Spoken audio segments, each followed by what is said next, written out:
একদিন পর আলু ভাজি করলাম, আমার মজাদার আলু ভাজি হয়ে গেছে। বুবু তুমি এত তাড়াতাড়ি করে কি করতেছো? আলু ভাজি কুচাইতেছে আর কি, আলু ভাজি কুচি কুচি করি আলু ভাজি করবো। তোরা আলু ভাজি পছন্দ করো সেজন্য। আলু ভাজি সময় কম, হ্যাঁ আলু ভাজি সময় কম, এই জন্য আলু ভাজি করবো আর ডাল রান্না করবো। ওয়াও কত সুন্দর, আমার আলু ভাজি অনেক পছন্দ, অনেক মজা হবে। দিয়ে দিলাম লবণ।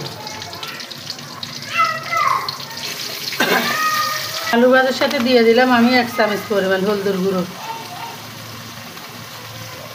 তো আজকে আমার বৌমা নাই, বৌমা বেড়াইতে গেছে, সেই জন্য রান্না বাড়া আমি করতেছি। আজকে রান্না বাড়ার চাপ আমার উপরে। আমার বৌমা তো সবসময় রান্না করে, মাঝে মধ্যে বেড়াইতে গেলে ও বেড়াইতে গেলে আমি রান্না করি।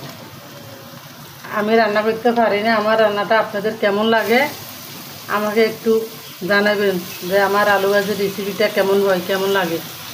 আমি জানি আমি যে ভিডিও করি, যে বয়স দিই, আমার ভিডিও জীবনে ভাইরালও হবে না আর আমি মোটিভেশনও পাইব না। আজকে 1 বছর 6 মাস আমি পেজ চালাই, এখনও আমি মোটিভেশন পাইনি।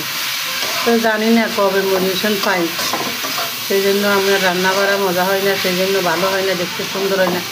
সেই জন্য আমার আপুরা ভাইয়েরা আমাকে ঘৃণা করে, আমার ভিডিও দেখা মারি ঘুরতুলি যে আমার ভিডিও ওরা দেখে না কেউ। যাক সমস্যা নাই, আপনারা আমার ভিডিও না দেখেন, আমি আপনাদের ভিডিও, আমার সামনে যার ভিডিও আসে আমি তার ভিডিও দেখবো, অসুবিধা নেই। আপনারা না দেখলে না দেখেন, আমি দেখবো। বাচ্চাগুলো করে রান্না করা যায়, বাচ্চাগুলো করে দেখেন কত কষ্ট করে রান্না করতেছি। তারপরে আপনারা আমার ভিডিওতে লাইক কমেন্ট করেন না, আমার ভিডিও দেখেন না, আমার ভিডিও যেগুলো তো ভাইরাল হইতো না আমি জানি, কিন্তু এত কষ্টের পরও মনে কষ্ট থাকি যাবে ভিডিওতে। এখন আমি ভাবনা চিন্তা করতেছি পেজ চালানো কি বন্ধ করে দিব নাকি এভাবে ছাড়বো। 1 বছর 6-7 মাস হয়ে যাচ্ছে, মেডিসিন এখনও খাই না, আরও ধৈর্য ধরবো, জানি না কী করবো। একবার মনে চার ভিডিও ছাড়ি বন্ধ করে দিই পেজ চালানি, আবার কই না আসলে ছাড়ি, দেখি ভাগ্যের কী থাকে কী আছে। সবাই যদি পারে আমি তো পারবো না। তো আপনাদের কাছে কষ্টের দুঃখের কিছু কথা শেয়ার করলাম।